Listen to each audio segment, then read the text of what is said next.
national nonprofit based in Atlanta, Georgia.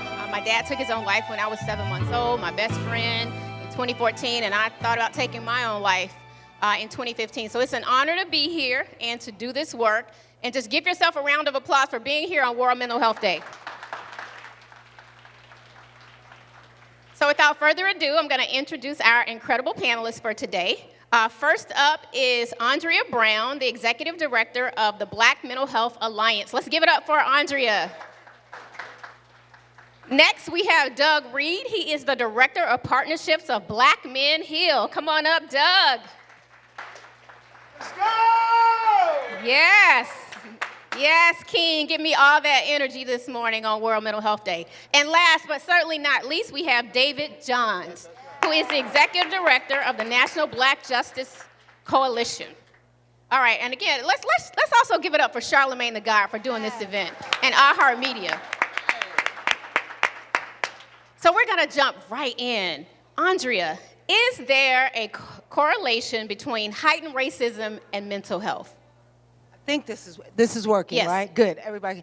Absolutely. And I think we've seen that, right, over this last 2 years, right? Absolutely. Between COVID and Breonna and the list goes on, right? Yes. So it really is. And people are responding to that. They just don't always know how. And so, and I think what we've underestimated is the impact that has on us. We cannot sleep on what we see, right? And yes. what that means to us. Yes. Kings and queens in the back behind the curtain, if you could just lower your voice a little bit as we give our time and attention to our panelists up here. Okay, Doug, based on your experience, what is racial injustice? Well, racial injustice is, I love what Attorney Crump said. It's being denied our constitutional right based on our skin color. But more importantly, it's about that little boy that was denied that opportunity to express himself. And I only tell my own personal story at being 12 years old and being pulled over by the cops and thrown in a car, not knowing what the consequences were, but I was blamed. Or being that soldier that I fought for my country, but yet I was already being classified as something less than. Or working in the prison, where I actually started 25 years ago at the height of mass incarceration and understanding that people of color were actually identified. So that's the consequences of our color, being denied who we are to be treated equally and fairly. So then I'm gonna come back to you in a minute and ask you about trauma. Like, how do we introduce trauma into that conversation? David, NBJC led the production of a report submitted to Congress titled Ring the Alarm. What was the impetus for this report and work?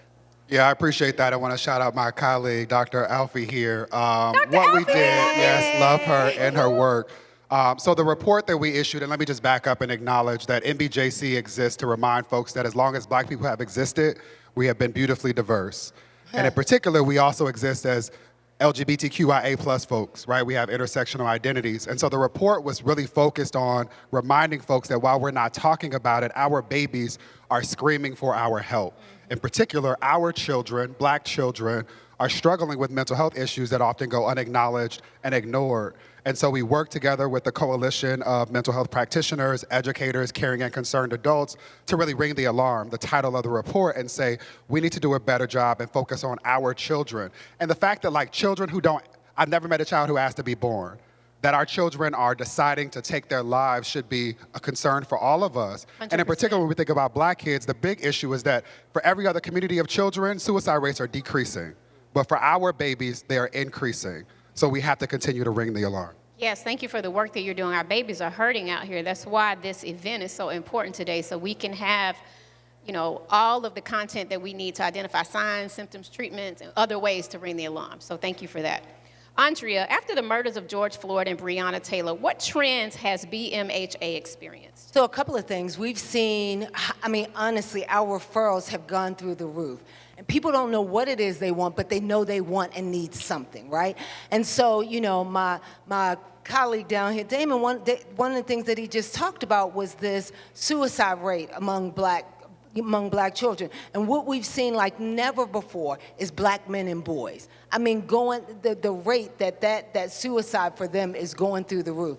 And so we've seen some of that, but we've also seen, which is encouraging, this sort of call for help. So how do we begin to reduce the stigma? What does that really look like? And so we're starting to figure out how we change the narrative. So we've seen the cry for help. We've seen folk understand that we've got to learn how to reduce the stigma. And then I think we've also seen people sort of be still. So what does that mean? Where do I go from here, and how do I move from this space? I love that. Yeah, I coined this new term, RAP, R-A-P, rapping through your emotions, right? So when we're still, we got to recognize those problems and those unfamiliar feelings. We have to accept and acknowledge that something might be going on, from a mental health perspective in our lives. And then P, we process through them, right? So being able to rap through those issues and really get the help that you need. Thank you for that. Doug, I want to bring trauma into the conversation now about what we talked about with racial injustice. What is trauma, and then how do you see that playing into the fold of racial injustice? Well, I mean, trauma is those triggers that constantly remind us of what we've been through. I mean, even going back to the George Floyd incident, like, it was more than like a black issue that everybody witnessed. It was a human issue. So when I think of trauma, I think about all those triggers that happened with that little boy, with that man or with that woman, about what we've been through. But it's repeated in our communities that we become desensitized as far as what's going on. And I think they call that chronic trauma. So when things happen, we become we ignore our own pain. Even though things are happening the way they are, we ignore it. And it's almost like we are accepting it. But times are changing. It's been removing the stigma around it. We're talking about it. Wait, say that again. What'd you say? I said we're removing the stigma around it. And times are what? It. Amen. Times are changing. I'm sorry, I didn't hear you. Y'all act like y'all to go to church. That's a big deal. We're going to say this one more time. Times are what? Changing. And we're doing what?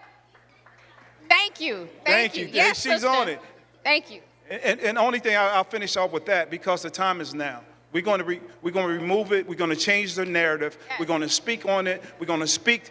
And one thing that I say, you got to stop fearing your fear. You need to face that thing.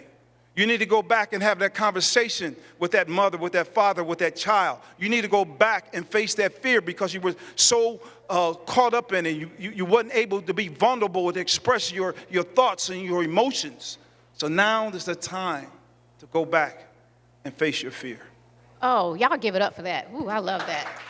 That's a hashtag. So when y'all are posting today about the Mental Wealth Expo, hashtag stop fearing your fear. I love that. Okay, David, I have another question for you. What specific mental health challenges do Black, queer, trans, and non-binary people face? And I know that's a loaded question. Yeah, but it's ask the important. queer man how queer people show up in the world. So for folks who don't know, I'm engaged in a very public discussion right now with Netflix and Dave Chappelle around his last special. And my core issue is that too often when we have conversations about issues in the Black community, those of us that have intersectional identities are erased. We simply are not acknowledged. We are ignored. And the reality is that as long as there have been Black people, we have been incredibly diverse, and we all struggle against anti-Blackness. And then there are cousins of anti-Blackness, homophobia, transphobia, these other things that people often ignore. And the reality is that most of us struggle in silence, right? I want acknowledging that it's Sunday. I don't know if y'all go to church or not, but do me a favor and say the name Tony McDade. Tony McDade. Say it like you actually heard me say it. Say Tony McDade. Tony McDade. Say it one more time, Tony McDade. Tony McDade. This is important for me because the same week that George Floyd was murdered, Tony McDade was murdered by the Tallahassee Police Department. And I bet most of you have never heard his name before. A part of that is because he was a Black trans man. We are ignored. The pain that we experience is ignored. And most often, Black, queer, trans, and non-binary people have to make a choice. The choice is, do you exist? Do you show up in the world? Or do you choose to be safe? And that choice for people who are cisgendered, who are heterosexual, who don't understand some of these terms I'm using for the first time, who get frustrated when they say it's too many damn letters in the alphabet, that privilege allows you to not have to be mindful of the ways in which we are ignored and erased. So all of this to say, if you care about Black people, you gotta care about all of us. And if you don't, just be clear about it and just say you hate us. Well, we don't hate you, and we care about all Black people, right? That's it. We care about everybody. Thank you for that. Thank you for sharing. Andrea, do you still believe there's a stigma in the Black community around diagnosis and treatment of mental health? So absolutely, but if I could just Yeah, for a please, moment of yeah. personal privilege, one of the things that David said that I think is so profound is, Audre Lorde wrote in a book years ago that our silence will not protect us. And how dare us, right, to not show up for you, right, or for the rest of us. And so our silence will not protect us. And to have to choose is no different from what we've had to do at the back of the bus or at the front of the bus. And so I really want us to just take that in, because it's not okay. And our silence won't protect us. It won't protect him. It won't protect me. It won't protect you. You're 17, you're 18, none of us. And so I want us to just take that in, because I think that's going to be critical, especially as we talk about mental health and wellness, right? Period. And I forgot what that question was, but I had to. I'm sorry, I can't. I'm sorry. I think it was important. No problem. Do you still believe there is a stigma in the Black community around diagnosis and treatment of mental health? No doubt. Some of what we've seen, the very existence of the Black Mental Health Alliance was because there was this diagnosis of Black men, and I should say misdiagnosis, right? And so what we saw years ago was the misdiagnosis of Black men, and all we saw was schizophrenia, and then not know how to treat it. And that was almost 38 years ago. And now today, right? So while much has changed, much has not. So I do believe there's a stigma. I think there's insensitivity. And I think the fact that we aren't culturally grounded, that clinicians aren't culturally grounded and don't get it and aren't linking systemic racism to mental health is absolutely, it's a problem. Absolutely, yeah. Y'all can give it up for that. Doug, I want to talk to you a little bit more specifically about Black men, right, and racial trauma, racial injustice, rather, and trauma. How do we effectively deal with it? Because you are the Director of Partnerships for Black Men Heal. I know you probably see a lot of people on a regular basis and engage with a lot of different communities and organizations, but what do we really need to do moving forward to address racial trauma and injustice? Well, one of the things that we have to do, especially as Black men, and one of the things that Black Men Heal represents is healed men heal men. So one thing that we have to realize, everything that we've done in our life that is considered sin, like we got to forgive ourselves. So we got to heal ourselves. Once we heal ourselves, we can heal our family. We can heal our community. We can heal the world, but that's one king at a time. So what we have to do, and I have a passion for Black men because everything that I've done, all the jobs that I've had, professionally jobs, I carried a lot of weight on my shoulder. David, you hit it. It's Sunday. And the word says, place all your care and your concerns on me. You know why? They don't belong to you. They don't belong to you. So there's a foundation that you got to have spiritually. Then there's the therapy. Then there's conversations like we're having now to bring awareness within our community about mental health. So once you do that, you become free. And I stand here not as a therapist, but as a client to let you know that I'm free from all the things that I've done in my life, that I can be vulnerable for every man, every child that's out here to say I'm free from everything that I've done because I learned how to forgive myself, and let me be an advocate for every man that's out there. For I am he and he is me. Yes. You up here dropping jewels today. Yes, I love that. I love that. Thank you so much, Doug. And for the women, I'll just say, to be free is the ultimate success. Peace of mind, honey, is worth more than any salary in this room. Let me just tell you. I told y'all, my dad took his own life when I was 7 months old. My best friend shot herself in the head in 2014, and I talked to her the day before it happened. I had to forgive myself and go to therapy from all of that trauma that had built up in my life. But not only until after I contemplated taking my own life. But the fact that I did the work and I got the help that I needed. And it is October 10th, 2021, and I'm alive sitting on this stand today. Let's go. Doing this panel, trying to help other people and pour into y'all. It is the most freeing thing. I'm not saying you got to tell your business to everybody, but you better tell it to somebody. But let's honor, I just want to say thank you for that. Yeah. A part of what we deal with is that we don't share, we don't have these conversations, we don't talk about the moments when we struggle. So I just want to name that that's significant, right? Like all black people without the additional trauma, like we should have access to the best quality therapy for free forever simply right. because of white supremacy. The additional stuff that you're talking about, the life trauma, is significant. And if more of us share, I think it'll be easier for us to heal in the ways that we're talking about. So I just want to say thank you for that. Yes. Can I appreciate jump in that. real quick? Yeah, please, go ahead. You started me up, David. Let's do Because it. what happens is, we got to learn, like you said, we got to learn to share our stories. I mean, we are it. We got to share our stories for the generation and the next generation and the next generation. We are that history. We are that what's going to be written from generations after us. So we got to understand what's going on today. We got to take account for if we heal ourselves, we're able to express ourselves because everybody can share, everybody can tell a story, but everybody can't share a story. So I'm telling you now, share your stories with your kids. Share your story with the ones you love. Because now we got to share our stories. We're up here today on this panel, and I thank you for sharing that. Because we couldn't share our stories. You couldn't have shared that story back in, 2014? Yeah. I couldn't share my story that now I realize that I am a victim of gun violence, that my father was shot in the head at 4 years old. So now I can say that without being emotional, but I share it because of a freedom. Learn how to share your story. Yes to freedom. I tell people my trauma was a whole hot mess, but my experience is a whole blessing. And so we're going to keep sharing, all right? Okay, I'm going to come back to you, David. How can parents talk to their children about mental health and start to break down the stigma and shame surrounding these topics? Yeah, this is where we were, which is just to be honest. Just be honest. I think so much of what people struggle with is not wanting to be vulnerable or seem weak or seem emotional. We are all human. We all have emotions.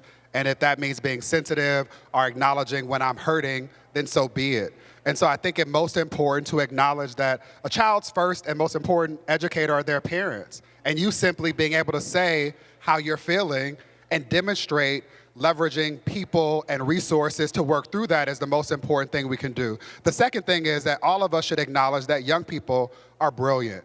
We forget sometimes when we get older what it was like when we were their age. They are experts in their own experience. They are processing things that sometimes don't make sense to us. And so it's really important for us to engage them in meaningful conversation and listen, Linda, right? Not to correct them, not to tell them how it was worse when we were living and how they got it easy, but to listen in love. And then the last thing is, so many of us are taught and trained to seek support for everything else in our life except for our mental health and wellness.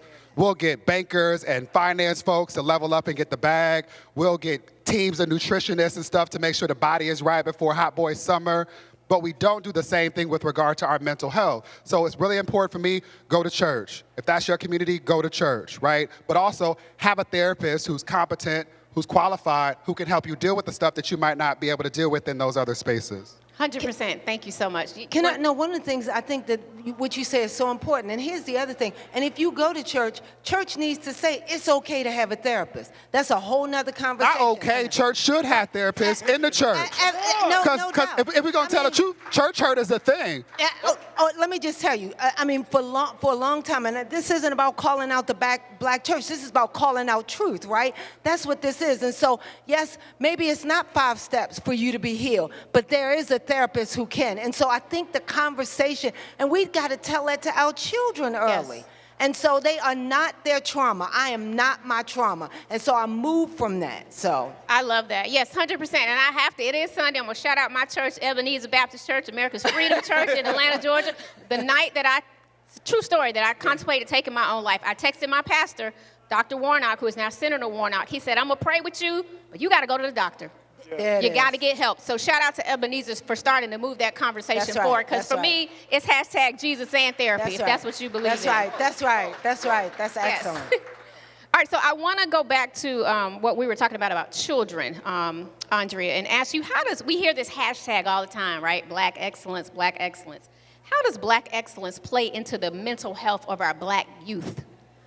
You know, it's funny, one of our hashtags at the Black Mental Health Alliance is Black Minds Matter, right? And so that means all of it, not just academically, that means your wellness.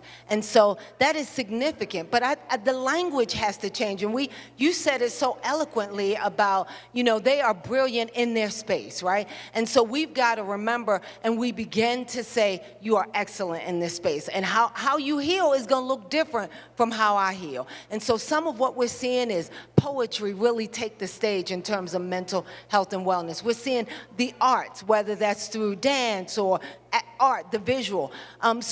Again, it really gives us the opportunity to push them to where they're called, right? And that is Black excellence, but we've got to make sure that they understand that it's a full circle. So it's not just one thing, it's all of it. That's wellness. If I can, Dr. Asa G. Hilliard, who's a sociologist, said, I've never met a child in my life, in particular a Black child, who is not a genius.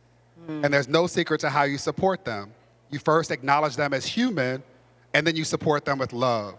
But most of us know in this room that to be Black in America means to almost always not be acknowledged as human and to have to fight for love. And when it comes to our babies, we should all be clear that they cannot demonstrate how much they know, what they're interested in, or how much they have learned if they don't feel safe, if they don't feel loved. And so the idea of Black excellence is really about acknowledging them for who they are, recognizing them as humans, and supporting them with love. 100%. Absolutely. We already have a target on our back as soon as we come out the womb. So yes, love is key. So we're coming up on, we have about 5 minutes and 20 seconds left. So I'm going to ask Doug one last question, and then I'm going to give everyone a chance to give some closing remarks. So Doug, how do we move forward? These last, I guess a year and a half, almost 2 years now, we've had this pandemic looming within a pandemic, right? And so much has gone on regarding racial injustice and trauma in our nation. How do we truly move forward? I mean, we move forward knowing everybody has a talent, a skill, and an ability. All of us were created with value, Black excellence. So we move forward by identifying the lane that you're in and stepping out on faith in that lane to make a difference in whatever area that is. I know we have to fight for our rights. I understand that. But the thing about it is, everybody has a fight of themselves that they have to step out on. So I need you in that capacity as a therapist, as a pastor, as a doctor, as a citizen. So everybody has to know what their lane is. And collectively, like we're doing here today, collectively, we create a movement for all of us to share our stories on one accord. There's so many resources here today. We couldn't even finish the conversation when we were in the back because we were just getting excited about what Dave was bringing to the table, what Andrea was bringing to the table. So everybody brings value to the table. But let's all get to the table and let's all eat. Absolutely. Thank you. Thank you. Okay, so in 1 minute or less, I'm going to start with you, Andrea. Give us some closing remarks and tell us how we can stay in touch with you and the Black Mental Health Alliance. So closing remarks, 2 things. I think there has to be a national call to action. I mean, a real one, right? Not on paper, but a real one.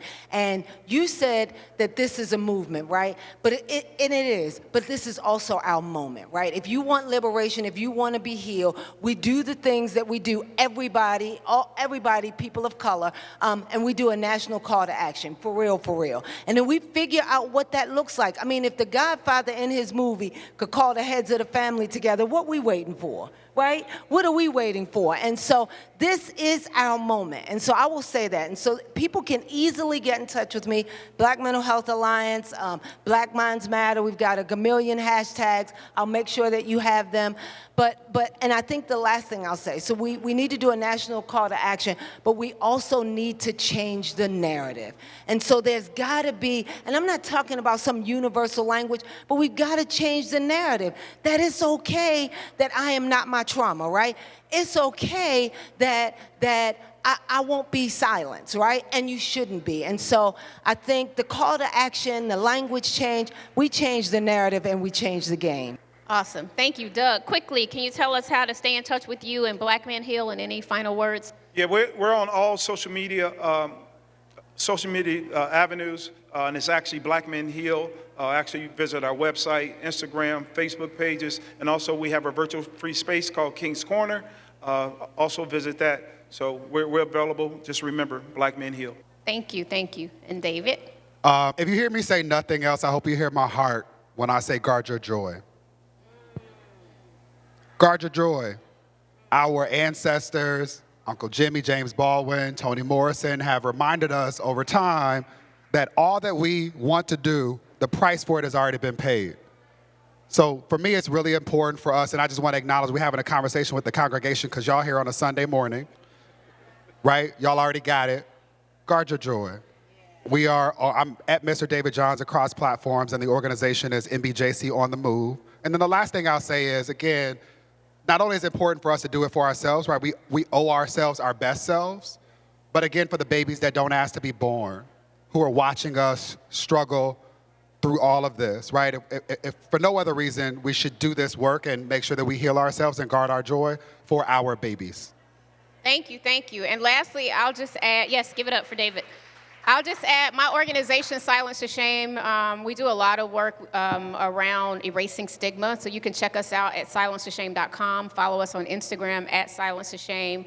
And you can follow me at Shanti Das 404. I'm also doing a breakout session at 2:30 around suicide prevention. But I just want to say that being able to share my story and to be honest about what I went through, the good, the bad, and the ugly, going back to what we talked about earlier, it's freeing and it's transformational. So be really authentic and unapologetic about what you've gone through. Do not let anyone tell you that your story doesn't matter. You matter and you are enough. Don't ever be embarrassed about what you're going through. And we have to start looking at mental health the same way that we look at physical health. It really is mind, body, and spirit. So again, let's shout out Charlamagne the God, iHeartMedia. Thank you. Thank you for tuning in to the Racial Trauma and Mental Health panel. I am your moderator, Shanti Das. Let's give it up for our panelists. Give it up for the moderator. Oh, give it up for the moderator. All right, have a blessed rest of your day. Happy World Mental Health Day. Peace out.